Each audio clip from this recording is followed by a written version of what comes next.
My name is Laura Jarvis and we are at Rainbow Gardens Nursery, and today we are going to talk about geraniums. So geraniums have been around for a very long time and actually were even more popular in the past than they are now, but we still have a lot of people interested in geraniums. So today we're going to give you a few how-tos. So you might ask me today, why do you have such an ugly plant sitting right in front of you? Well, I'm going to teach you something kind of fun. Have you ever taken cuttings off of a geranium? A lot of people come in and they say, well, I have this beautiful geranium that I bought last year and it grew all summer long, and this is what it looks like now. What do I do? So I'm going to show you today, and we're going to trim this up. And for those of you who like to take cuttings, I know I do, we're going to take a few cuttings off of here, and you all will learn how to root those so that you can make more, or you can have a few extra to give to friends. So this is my beautiful plant. It was, and now it isn't. So take a look. And you might want to see where the green shoots are wanting to come out. So if you look up close, you see these nice little shoots coming. See the new growth here, and here, and here. Maybe Joelle can get a real quick close-up and we'll point out a couple more of these. And these are the areas we're gonna cut. So woody stems don't produce beauty. They're last year's beauty. We don't want ugly woody stems any longer. We want beautiful green growth. So we're going to trim these right above where our beautiful green stems are starting to come out. And that way, our New Year's growth is going to produce a lot more of the beautiful flowers. Then we're going to take off all of these old leaves and clean this beautiful thing up. All right. So this is going to transform. All right. Can you see right here? This little green stem starting to come out? That's where we want to cut it. You're going, oh no, all my geranium is going away. But I'll tell you what, if you don't cut it, it won't give you pretty blooms for the summer. So we're cutting this all back. There's no shoots here, no worries. That's going to come out with some new shoots. And here we go. Any dead, you're going to trim any dead off. All right, so now we have a few stems that will make shoots. We have nice green shoots coming at all of these ends, and that is exactly what we want. So if we're going to take cuttings off of that, is this what we want as a cutting? No, this is not going to root out very well. It's all green. Can you get a close-up of that? Then this right here is where the roots are going to come out, and they're going to come out really fast. You only have to put that maybe in water or soil for about 2 weeks. It's already going to be rooted. I have a lot of them will root out in about a week. So the green tips, that's what you want. Take off any big leaves, put it in water. If you're putting it in soil, it is going to be dipped in a rooting hormone, but that's not necessary. It roots very quickly in water. Take off all of your big leaves, take off any old blooms. You can leave this part if you want. Those are your cuttings to share with friends. Okay, so what are you going to do next with this? If the soil level is low, go ahead and add some nice fresh soil. The last thing, before you put that back out in your patio or your garden area, you have to fertilize it. So what are some good, easy fertilizers?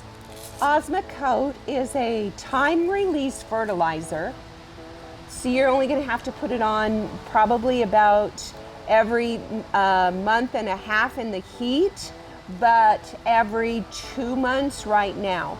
So put on, be sure and read your label and put on the recommended amount for the size of the container. This one I like for geraniums and for your potted blooming plants. It's higher in phosphorus, which is the middle number. These are extremely high feeders, and a fertilizer that is strong in the middle number is going to make this bloom a lot. So this would probably be my favorite out of all of these fertilizers. If you want to keep to organic, you can. This has to grow also is higher in the middle number, so that's a good organic. The other thing about these is if you do bring your geranium inside for cold weather at all, these are not going to have any smell to them. And organic is usually going to have a slight organic fragrance to it. Some of us might not like that in the house. So this is another reason that these are just fine for this type of thing. Everybody needs a really good pair of pruners. And I like a Corona. I've used Corona for 40 some years. And you have to have a bypass. What is a bypass pruner? A bypass means the two sides go past each other. They bypass each other. So it cuts like this. It leaves a very sharp, clean edge. You never ever want to buy a pair of pruners that cut like this. If it cuts like this, it pinches the stem. If it pinches the stem, it causes problems, especially if you're rooting something. So get a bypass pruner where it goes by and passes each other. Keep them sharp and they will last forever almost. And if they don't, they have a lifetime guarantee, and Corona will take care of you. Okay, let's talk a little bit more about geraniums. So geraniums like cool weather. They are perfect early spring and in the fall. They don't do so good through the heat of the summer, but they have come out with some really good varieties. We've got a variety called Sizzle, and it can take the heat. There's also a new one out, and I am not sure the name of those. They're so new, they're just coming out on the market. But these days there are some that do better in the heat. There are a few old-fashioned varieties, our seed geraniums, which you would get in the seed packs, which look like this, do very well from year to year, and they do very well with our cuttings. So a lot of people go and buy them in the pack, very cost efficient. They can put them in the ground, or you can put them in pots, and they are going to do just wonderfully, wonderfully well. Make sure you don't leave them out and let them get frozen. They are sensitive to temperature ranges under 32. They love cool weather, they love cool nights, but they don't want freezing weather. So a lot of us will just set them inside the door for the night for the freeze, or cover them with a little insulate or a little piece of a sheet or something. And then as soon as the weather, is not freezing any longer, just pull that off of there. Geraniums also are easy to grow because they like to get dry in between waterings. They don't want to be wet. They hate wet feet. This one has probably been several weeks since I watered it. I'll just water it a minimal amount, and then once the weather warms up a little bit, I'll probably start watering it as needed. So geraniums in our climate are probably going to do best in a morning sun. I keep mine on an east exposure, which means it gets sun from the time the sun comes up till about noon, and then it passes over.